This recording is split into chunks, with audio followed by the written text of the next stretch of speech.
मुदस्सर बिल्ली के बच्चों से क्यों डरता था? वो तो मासूम होते हैं। क्या वो बिल्ली के ही बच्चे थे या किसी पुरस्रार मखलूक के? देखिए आज की स्टोरी में। हेलो दोस्तों, आप देख रहे हैं horror stories with Hafeez. Mudassar Hyderabad के गांव से लिखता है कि वो एक फैक्ट्री में काम करने के लिए गांव से शहर जाया करता था। बाय रोड गांव से शहर का सफ़र 4 किलोमीटर का था और अगर वो कच्चे रास्ते से पैदल जाता तो 1.5 किलोमीटर का सफ़र था। मुदस्सर की सैलरी बहुत कम थी, इसलिए वो गाड़ी या पब्लिक बस अफोर्ड नहीं कर सकता था। इसलिए वो कच्चे रास्ते से अपने काम पर पैदल जाया करता था। वो रास्ता फसलों से होता हुआ शहर तक जाता था। आसपास कोई भी घर या गांव नहीं था, इसलिए वो रास्ता खौफनाक माना जाता था। एक दिन शाम को मुदस्सर उसी कच्चे रास्ते से पैदल घर वापस आ रहा था तो रास्ते में उसे एक बुजुर्ग आदमी मिले। उन्होंने सर पर किसी चीज़ से भरा हुआ तोड़ा उठाया हुआ था। हाथ में लाठी थी, सफ़ेद दाढ़ी और बहुत ही कमज़ोर हालत में वो इसी कच्चे रास्ते से शहर की तरफ पैदल जा रहे थे। मुदस्सर ने कहा, बाबा जी इस वक्त आप कहाँ जा रहे हैं और सर पे रखे तोड़े में क्या चीज़ है? मुझे तो ये बहुत वजनी लग रहा है। बाबा ने जवाब दिया, इसमें गुड़ है और इसे बेचने के लिए शहर जा रहा हूँ। मेरे बच्चे बहुत दिनों से भूखे हैं। मैंने कहा, लाएं बाबा जी, ये तोड़ा मेरे सर पर रख दें, मैं आपको शहर छोड़ के वापस आ जाऊँगा।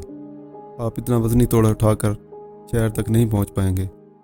बाबा ने कहा, अगर आप ऐसा कर देंगे तो मैं आपका बहुत शुक्रगुजार हूँगा।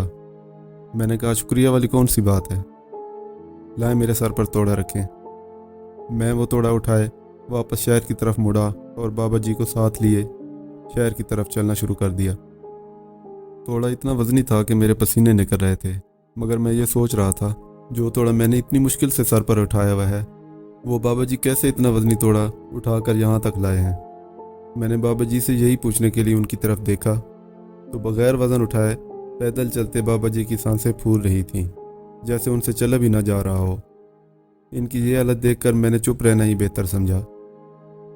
फसलों से गुजरते हुए मैं और बाबा जी शहर पहुँच गए और दुकान वाले ने मेरे साथ मिलकर वो तोड़ा मेरे सर से उतारा। वो शॉप ग्रोसरी यानी सौदा सेल्फ की थी। शायद बाबा जी ने तोड़े वाला सामान उन्हीं को बेचना था। तोड़ा उतारते ही बाबा जी ने वो तोड़ा खोला और शॉपकीपर से एक शॉपर लिया और थोड़ा सा गुड़ डालकर वो शॉपर मुझे थमा दिया कि ये लो, इसे घर ले जाना और रात को ही तुम सब लोग इसे खा लेना। मेरे लाख इनकार करने के बावजूद ज़बरदस्ती बाबा जी ने वो शॉपर मुझे दे दिया। शाम के बाद का वक्त था और अंधेरा छा गया था। इनको वहीं पर छोड़कर मैं कच्चे रास्ते से पैदल घर की जाने बढ़ा। रात को जब घर पहुंचा तो बच्चे सो चुके थे। बीवी ने खाना गर्म किया और पूछा, आज आप बहुत देर से आए हैं, आज काम ज़्यादा था क्या? मैंने कहा, मैं तो जल्दी घर वापस आ रहा था, मगर रास्ते में एक बुज़ुर्ग मिल गए और इस तरह से मैंने उनकी हेल्प कर दी। वो सारी बात मैंने अपनी बीवी को बताई। बीवी ने कहा, आपने बहुत अच्छा किया। और गुड़ वाला शॉपर खोलकर मैंने और बीवी ने गुड़ खाया और बाकी का उसी शॉपर में रख दिया कि सुबह बच्चों के साथ मिलकर खाएंगे। सुबह नाश्ता करने के बाद बीवी बच्चों में बैठकर वो शॉपर खोला तो इसमें गुड़ वुड़ नहीं था, राख और ईंट के टुकड़े थे। हम सब हैरान रह गए। मैंने बीवी से कहा कि वो बाबा जी कह रहे थे कि इसे रात को ही खा लेना, और जो हमने रात को खाया वो तो गुड़ ही था। शायद हमने सुबह तक इसको नहीं रखना था। मगर वो बाबा जी थे कौन? आज दिन को उसी दुकान वाले से पता करूंगा। काम से जल्दी छुट्टी लेकर मैं उसी दुकान पर गया तो दुकान ग्रोसरी की नहीं बल्कि एक वेल्डर की थी। मेरे पूछने पर दुकान वाले ने बताया कि वो तो 10 साल से यहाँ काम कर रहा है और इस मार्केट में तो सब दुकानें हार्डवेयर की हैं, यहाँ ग्रोसरी की कोई शॉप नहीं है। हैरान होकर उसी कच्चे रास्ते से मैं घर की तरफ चलने लगा तो शाम का अंधेरा शुरू हो चुका था, मगर थोड़ी थोड़ी रोशनी अभी भी बाकी थी। चलते हुए मैं उस जगह पहुंचा जहां कल बाबा जी मिले थे। मैंने देखा तो वहां बिल्ली के छोटे छोटे 6 बच्चे बड़े म्याऊं म्याऊं कर रहे थे। लगता था ये आज ही पैदा हुए हों।